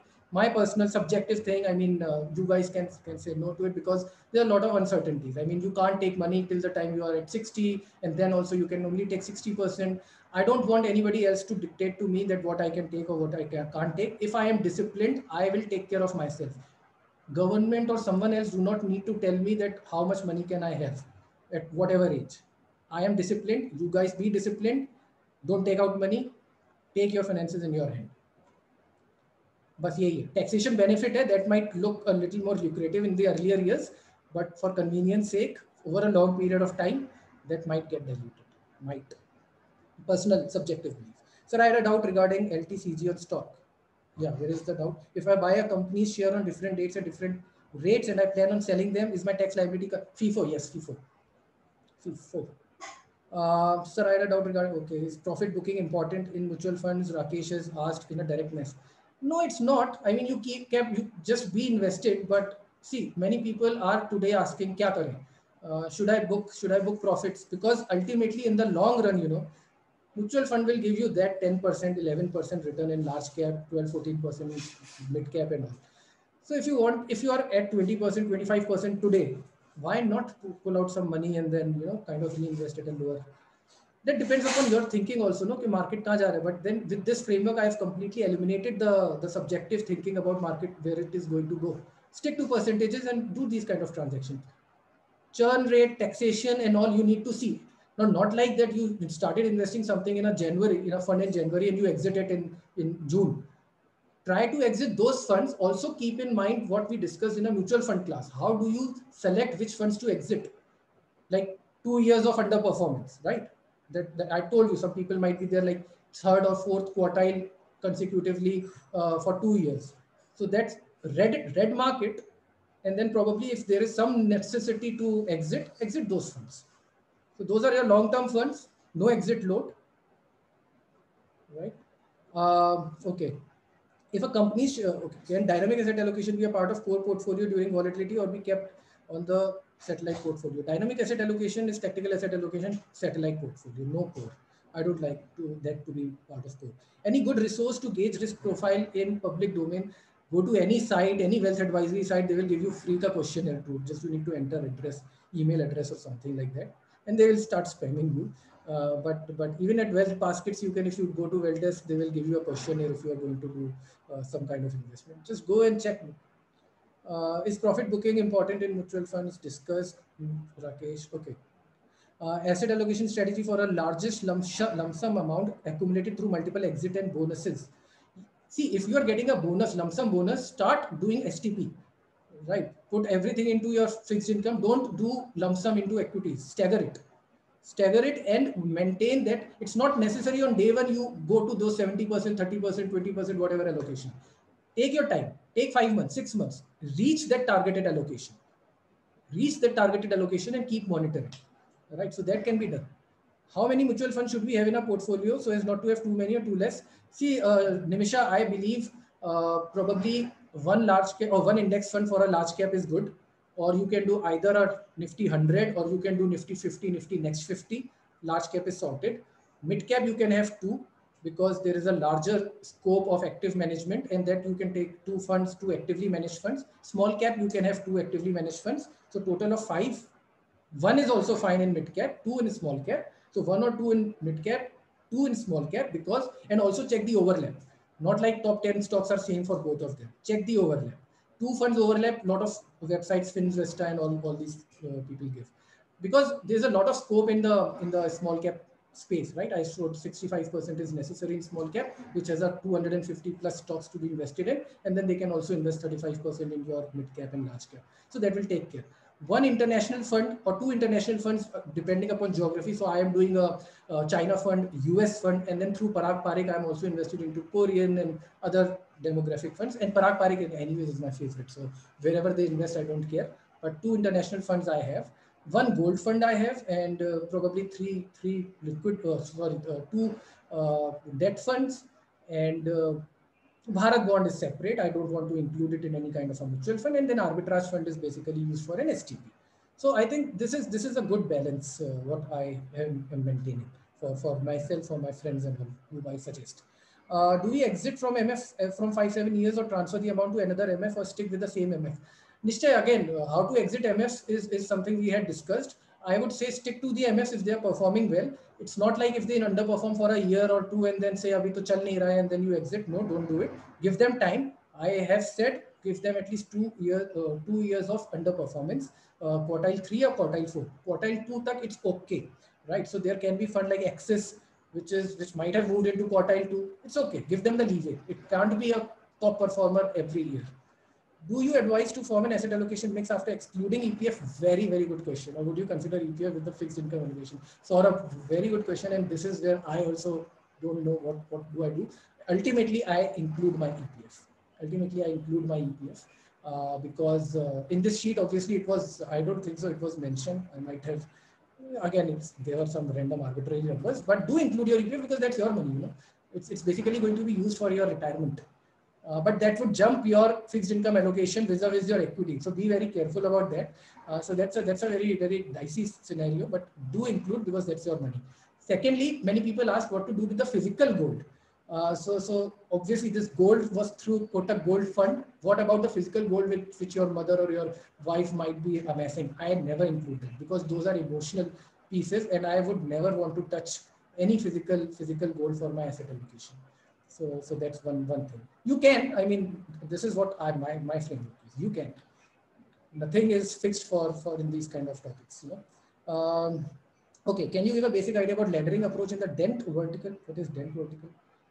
And how to create one with the help of debt vertical, and how to create one with the help of debt MFs and corporate bonds. Arjun, I mean, debt MFs, corporate bonds, again, it's basically corporate bonds should be taken if you have an horizon of 3 to 4 to 5 years, because then only it would give you some kind of a added return, 7 or 8%, because corporate bonds are anyways going to be riskier than your debt funds, right? So if you are willing to take the double A plus or a triple or double A kind of a bond risk, then obviously it needs to be, your duration needs to be looked at it. Why do you want to move? Which purpose you need to kind of look for it, and then obviously there are risks associated with it. Murari, the percentage allocation is based on the total amount of investment or total value of current investment at any time. Current investment, not the total amount. You might have invested something in 2014, let's say 10 lakh rupees. It has become 15 lakh rupees. You can't base your numbers on 10 lakh rupees. You have to base it on 15 lakh rupees. Faraz, sir, you said about building emergency fund using option trading for building emergency fund. Huh? Option trading for emergency fund? No, no, not at all. Because emergency fund is like कुछ फट गया life में तो काम आएगा. Options never. Options is completely different trajectory, totally extreme. Sir, what criteria is used to evaluate the risk of non-goal based investing, like the current Excel you are presenting with parameters you've considered for risk evaluation? Subjective. See, that is what I said. No, I mean, you need to figure out your risk yourself. Nobody can tell you that 65, 70, but I think for a moderately aggressive person, whatever people I have spoken with, 65 to 70% in equities is good for a person who's 25 to 30 years age. For someone who is 40 to 45, probably I would say, even if he is moderately aggressive, first of all, he might not be, he might be a balance, but even if he's a moderately aggressive, a 50 to 55% equities should be good. So you keep on reducing your equities with the age. वो thumb rule था ना 100 minus, उसको ऐसे मत use करो. But then sometimes with the aging, you need to start reducing your equity exposure because you might need money whenever possible. And equities has a 7-year cycle. So you don't want yourself to be in the age of 50s, want to retire, and your stock market has crashed. So more the horizon, do like that. Can you please tell, guys, lot of questions. Can you please tell when to buy satellite stocks? Galaxy A50. We'll discuss this in a completely different session. It's a 1 hour session. Can anyone please share the Telegram group? I don't know whether someone shared or not. Channel name of Vedika, great, thanks. In the example we discussed, we have 65% of equities, and within it we have again small cap and large caps. Yes, just to confirm, when we are investing in direct stocks, again we have to do based on type of allocation. It is getting more complex at this stage, Anjani. Okay, great. See this. I don't know whether you are still there or not. See this. Okay, see this. Large cap, mid cap, small cap. Right? I have this with me. Whenever you are buying, you know it is a small cap, large cap, or a mid cap stock. Just write it over here. Everything is Excel driven. I don't need to do anything. And take this number to this breakup. See if you can just see stocks. I've just taken these numbers 63, 16, 21 from their sheet to this sheet. It is complex. It is becoming complex, but itna to karoge. I mean, this is a process. This is a structure. Long term, this will help you. This is what I just want to say. Take care of your wealth as your health. एक बार sheet बन गई ना, if you are in a practice just for 3 months or 6 months, 6 times, I think that would be much easier for you to just update the sheet, and you would want to update the sheet again and again. If you're doing a swing trading, if you're doing everyday trading, don't update the sheet. It's okay. Zero da se le low data. It's okay. Core तो update करोगे कम से कम. In ELSS, good option to invest. I saw returns. Chandra is asking on a personal message. I saw returns for 5-10 years are equally good, if not better, in comparison to ELSS is good. First of all, if you want to do 80C, obviously you have to do ELSS. I don't like EPF. EPF is good. ELSS is good, but ELSS anyways is good because lock-in रहता है. You are like tension free. 3 साल तो निकालोगे नहीं. So this is okay. Abhishek, is there an app where we can track different mutual funds and see their NAVs? Um, Grow hai, Ind Money hai, Money Control. A lot of these things are there. Difference between well desk and small case. Suman, video hai already on YouTube. I'll share the link. If I can afford, should I break my FD, take loans to pay installment of home loans? Huh. Break FD or take loans? I mean, take loan to provide installment of home loan. You should have not taken home loan if you had to take a loan to pay for your home loan. Ayan, you are asking on a direct message, so I think everybody can see these on my screen. Break your FD if possible, boss, but don't take another loan to pay back another loan. क्या Ponzi scheme हो गया? Sir, any email ID where we can reach out to you, Shiva? Yes, P12 Webers. Then किसी ने लिखा हो तो I don't know. Email ID given in the mail shared by sir. Thanks, yeah. तुम लोग सब helping me. You don't have ever, sir, at small case. Just kidding. Please do your own research to see which one suits. ऐसा नहीं है वेदिका. Both are good, yeah. It's a competition, so it's okay. But well test is completely different.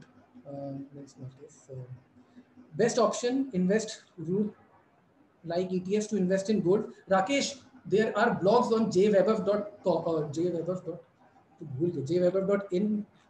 Shit, I forgot my jwebov.com, where I have mentioned there are two posts where and how you would want to invest gold. Whether it should be ETF, it should be bonds, or sorry, funds, or it should be through physical, or it should be through SGBs.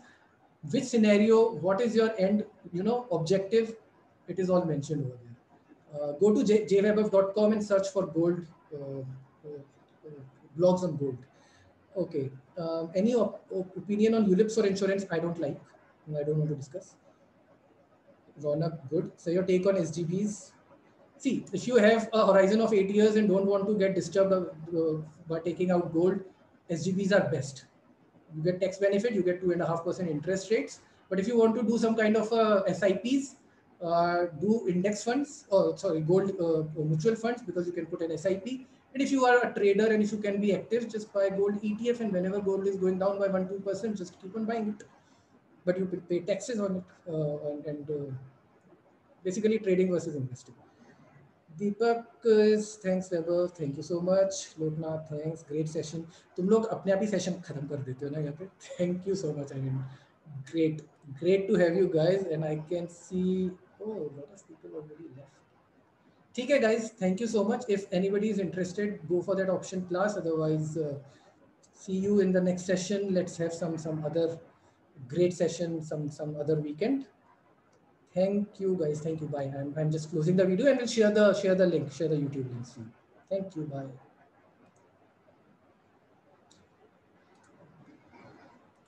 And thanks Vedika if you are still there for agreeing to be a co-host, because I just thought my internet connection could have broken. Bye bye.